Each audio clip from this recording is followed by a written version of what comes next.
A Dance in Fire, Chapter 3, by Wahin Jareth. Mother Poskos disappeared into the sordid hole that was her tavern, and emerged a moment later with a scrap of paper with Leodes Juris's familiar scrawl.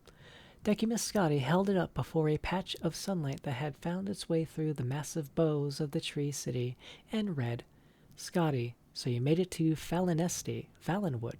Congratulations. I'm sure you had quite an adventure getting here. Unfortunately, I'm not here anymore, as you probably guess. There's a town downriver called Athai I'm at. Get a boat and join me. It's ideal. I hope you brought a lot of contracts, because these people need a lot of building done. They were close to the war, you see, but not so close they don't have any money left to pay. Ha ha. Meet me down here as soon as you can. Juras. So Scotti pondered. Juras had left Falnesti and gone to some place called Athi. Given his poor penmanship and ghastly spelling, it could equally well be Athi, Affy, Othri, Imthri, Eartha, or Krakamaka. The sensible thing to do, Scotti knew, was to call this adventure over and try to find some way to get back home to the Imperial City. He was no mercenary devoted to a life of thrills. He was, or at least had been, a senior clerk at a successful private building commission. Over the last few weeks, he had been robbed by the Cathy Rat, taken on a death march through the jungle by a gang of giggling Bosmeri, half starved to death, drugged with fermented pig's milk, nearly slain by some kind of giant tick, and attacked by archers. He was filthy, exhausted, and had, he counted, 10 gold pieces to his name. Now the man whose proposal brought him to the depths of misery was not even there. It was both judicious and seemly to abandon the enterprise entirely. And yet, a small but distinct voice in his head told him, You have been chosen. You have no other choice but to see this through. Scotti turned to the stout old woman, Mother Paskost, who had been watching him curiously. I was wondering if you knew of a village that was at the edge of a recent conflict with Elsir. It's called something like Athi? You must mean Athe, she grinned. My middle lad, Viglil, he manages a dairy down there. Beautiful country, right on the river. Is that where your friend went? Yes, said Scotti. Do you know the fastest way to get there? After a short conversation, an even shorter ride to Falnesti's routes by way of the platforms, and a jog to the riverbank, Scotti was negotiating transport with a huge fair-haired Bosmer with a face like a pickled carp. He called himself Captain Balfix, but even Scotti, with his sheltered life, could recognize him for what he was, a retired pirate for hire, a smuggler for certain, and probably much worse. His ship, which had clearly been stolen in the distant past, was a bent old imperial sloop. 50 gold and we'll be in Athe in 2 days' time, boomed Captain Balfix expansively. I have 9 gold pieces, replied Scotti, and feeling the need for explanation added, I had 10, but I gave one to the platform ferryman to get me down here. 9 is just as fine, said the captain agreeably. Truth be told, I was going to Athe whether you paid me or not. Make yourself comfortable on the boat. We'll be leaving in just a few minutes.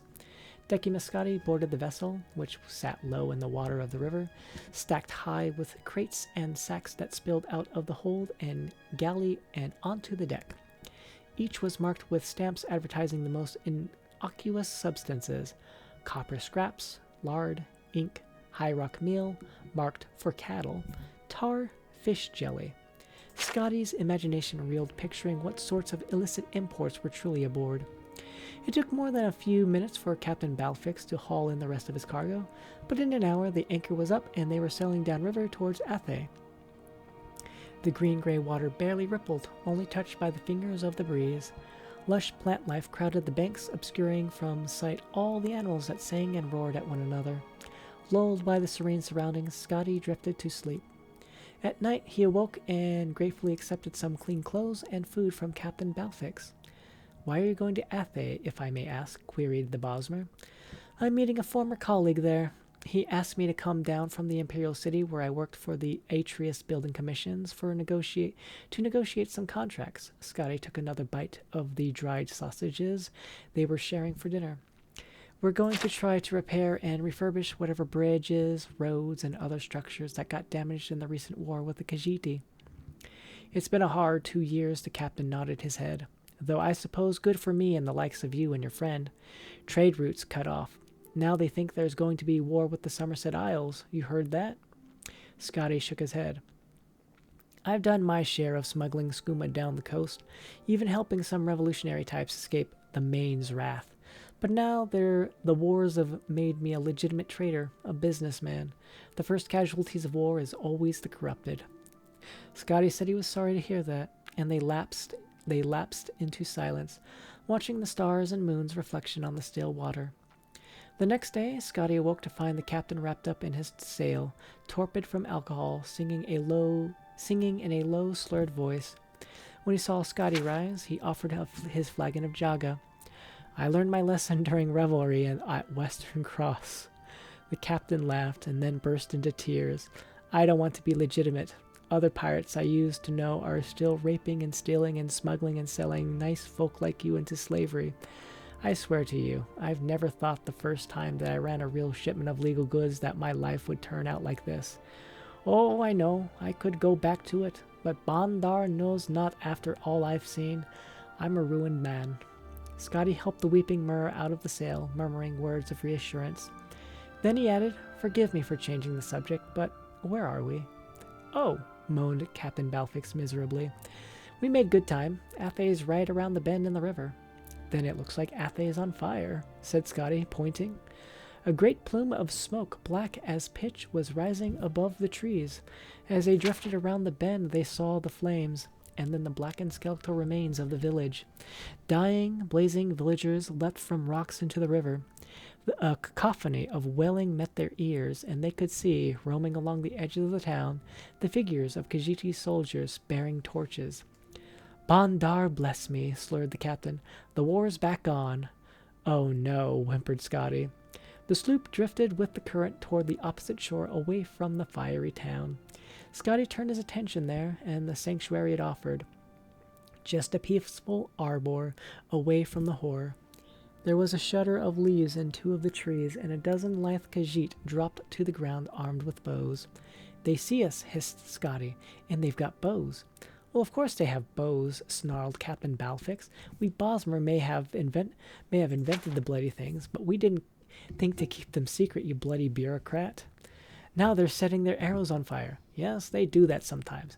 Captain, they're shooting at us. They're shooting at us with flaming arrows. Ah, so they are, the captain agreed. The aim here is to avoid being hit.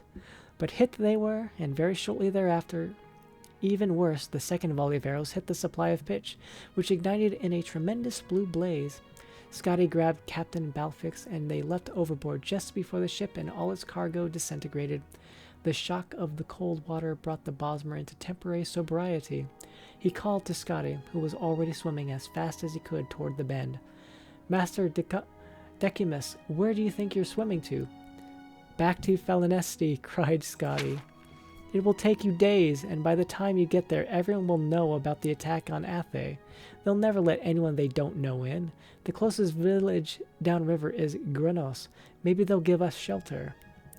Scotty swam back to the captain, and side by side they began paddling in the middle of the river, past the burning residuum of the village. He thanked Mara that he had learned to swim. Many a Cyrodiil did not, as largely landlocked as the imperial province was. Had he been raised in Mercorup or Artemon, he might have been doomed, but the imperial city itself was encircled by water, and every lad and lass there knew how to cross without a boat, even those who grew up to be clerks and not adventurers. Captain Balfix's sobriety faded as he grew used to the water's temperature. Even in wintertide, the Xylo River was fairly temperate, and after a fashion, even comfortable. The Bosmer strokes were uneven, and he'd stray closer to Scotty, and then further away, pushing ahead and then falling behind. Scotty looked to the shore to his right. The flames had caught the trees like tinder. Behind them was an inferno, with which they were barely keeping pace. To the shore on their left all looked fair, until he saw a tremble in the river reeds, and then what caused it, a pride of the largest cats he had ever seen. They were auburn-haired, green-eyed beasts with jaws and teeth to match his wildest nightmares, and they were watching the two swimmers and keeping pace. "Captain Balfix, we can't go to either that shore or the other one, or we'll be parboiled or eaten," Scotty whispered. "Try to even your kicking and your strokes, breathing like you would normally. If you're feeling tired, tell me, and we'll float on our backs for a while." Anyone who has had the experience of giving rational advice to a drunkard would have understood the helplessness. Scotty kept pace with the captain, slowing himself, quickening, drifting left and right while the Bosmer moaned old ditties from his pirate days. When he wasn't watching his companion, he watched the cats on the shore. After a stretch, he turned to his right. Another village had caught fire. Undoubtedly, it was Grenos. Scotty stared at the blazing fury, awed by the sight of the destruction, and did not hear that the captain had ceased to sing. When he turned back, Captain Balfix was gone. Scotty dove into the murky depths of the river over and over again. There was nothing to be done. When he surfaced after his final search, he saw that the giant cats had moved on, perhaps assuming that he too had drowned. He continued his lonely swim downriver. A tributary, he noted, had formed a final barrier, keeping the flames from spreading further. But there were no more towns. After several hours, he began to ponder the wisdom of going ashore. Which shore was the question? He was spared that decision. Ahead of him was a rocky island with a bonfire. He did not know if he were intruding on a party of Bosmeri or Khajiit, only that he could swim no more. With straining, aching muscles, he pulled himself onto the rocks. They were Bosmer refugees, he gathered, even before they told him. Roasting over the fire was the remains of one of the giant cats that had been stalking him through the jungle on the opposite shore. "Sensei tiger," said one of the young warriors ravenously. "It's no animal. It's as smart as any Cathy rat or Ahmez or any other bleeding Khajiit. Pity this one drowned. I would have gladly killed it. You'll like the meat, though, sweet from all the sugar these asses eat." Scotty did not know if he was capable of eating a creature as intelligent as a man or Mur, but he surprised himself, as he had done several times over the last days. It was rich, succulent, and sweet, like sugared pork, but no seasonings had been added. He surveyed the crowd as he ate, a sad lot, some still weeping for lost family members. They were the survivors of both the villages of Grenos and Athe, and war was on everyone's lips. Why had the Khajiit attacked again? Why, specifically directed at Scotty as a Cyrodiil, why was the Emperor not enforcing peace in his provinces? "I was to meet another Cyrodiil," he said to a Bosmer maiden, who he understood to be from Athe. "His name was Lyodes Jures. I don't suppose you know what might have happened to him." "I don't know your friend, but there were many Cyrodiils in Athe when the fire came," said the girl. "Some of them, I think, left quickly. They were going to Vindisi, inland in the jungle. I am going there tomorrow. So are many of us. If you wish, you may come with us. You may come as well." Decimus Scotty nodded solemnly. He made himself as comfortable as he could in the stony ground of the river island, and somehow, after much effort, he fell asleep. But he did not sleep well.